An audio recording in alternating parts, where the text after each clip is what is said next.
hablar con ustedes sobre un tema que me ha asignado el área de talleres comunitarios de la Federación Mexicana de Ginecología y Obstetricia. Estamos para hablar sobre un tema que es de mucha actualidad y que ha generado mucha controversia, que es lo relacionado al parto humanizado. Este es un concepto que lo traduce esta matrona en una entrevista que le daban y decía que con respecto al parto humanizado, yo veo que la persona se encuentre cómoda, lo más a gusto posible, que el ambiente que le rodea le transmita tranquilidad, que la persona esté feliz, que no vea el parto con miedo, que se trate a la persona como lo que es una persona, que no la tratemos como un número. Eso es lo que yo entiendo como parto humanizado. De una u otra manera, esta situación está asociada desde épocas prehistóricas, de tal manera que hay una serie de descripciones. Uno de ellos es el papiro de Ebers, en la etapa en el siglo, pues 1500, perdón, en el año 1525 a.C., ya se describía la participación que tenían las parteras en un proceso natural de nacimiento, donde se combina un ambiente fisiológico y un entorno social amigable para la parturienta. Eso es lo que en la actualidad se considera como un parto humanizado. Sin embargo, ha habido una buena parte de controversia en una situación que se considera un proceso fisiológico, que se le ha dado a llamar en parto natural, parto espontáneo, que ha necesitado de tener un parto vertical, un parto con apoyo o instrumentado, o un parto en agua, o un parto a través del apoyo de un ginecólogo, que es en la cesárea, y actualmente se ha hecho hincapié en la necesidad de tener un parto en el domicilio. Y siempre se ha generado esta pregunta: ¿quién las debe de atender? Si antes se atendían en su casa, en su domicilio, con las parteras, actualmente están de moda las dulas. Antes había un curso de enfermería obstetras, donde ellas se encargaban de atender a las pacientes.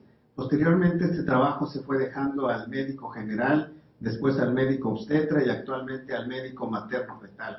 Y sin embargo, el concepto actual es, y se señala mucho por un grupo de mujeres, que debe de ser solamente por mujeres. ¿En dónde se deben de atender? Ese es otro concepto que genera mucha controversia.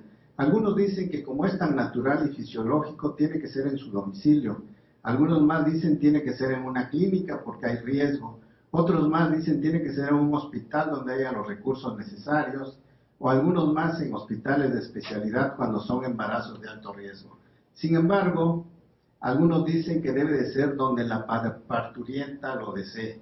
Y esto a veces genera también mucha confusión. ¿Realmente el parto duele?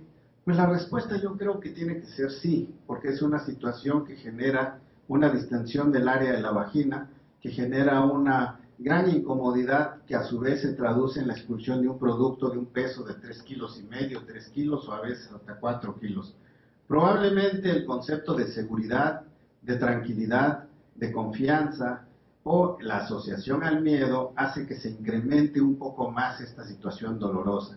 Pero hay elementos que nos ayudan mucho, como es el yoga, y los médicos recomendamos mucho la analgesia obstétrica, que está generando también mucha controversia sobre si debe o no debe utilizarse. También se comenta sobre la posibilidad de cuánto dura un trabajo de parto.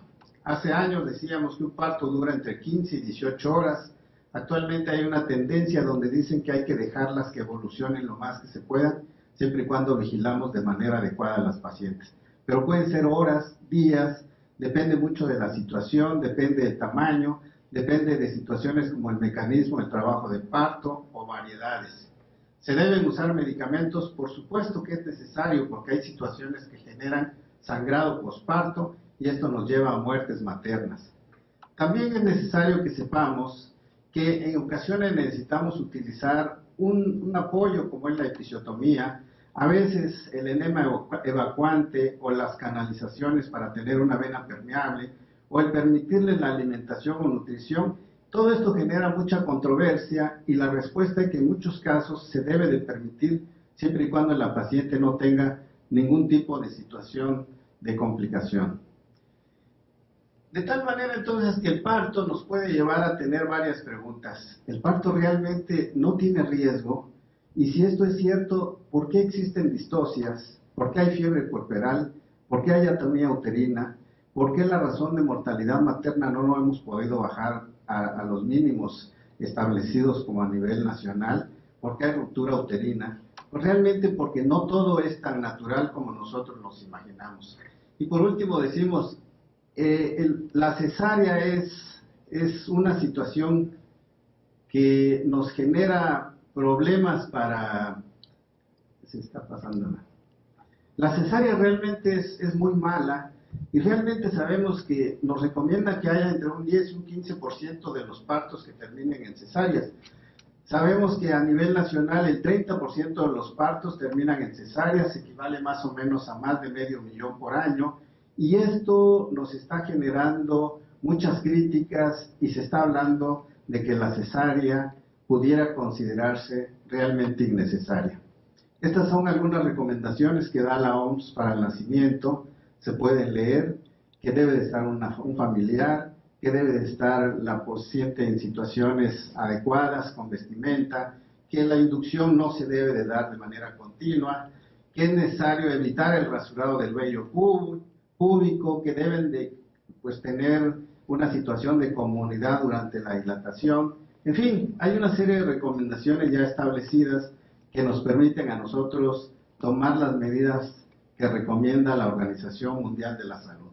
Finalmente podemos decir que para que podamos tener una buena relación con nuestras pacientes, debemos decirle a la parturienta que debe confiar en su médico y el médico debe de ganarse la confianza y no defraudar la confianza de la parturienta. Tomen en cuenta que el que nada sabe, nada teme, y esto nos lleva a cometer errores. Gracias.